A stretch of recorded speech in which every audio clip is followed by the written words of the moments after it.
In today's tutorial, I'm going to show you guys how to disable or turn off Facebook's two-factor authentication on your iOS or Android device running the Facebook app. So this should hopefully be a pretty straightforward process here, guys. And without further ado, let's go ahead and jump straight into it.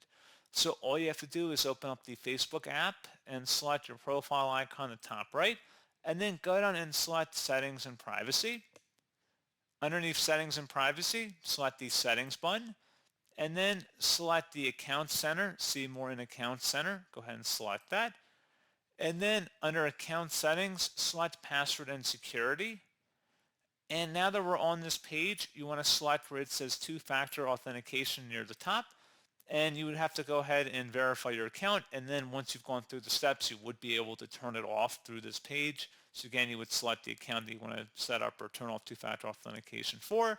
You likely would need to enter in a code in order to confirm the change once you've toggled it to the off position and you've turned off two-factor authentication. And you should be good to go.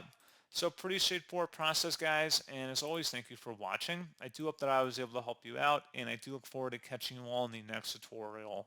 Goodbye.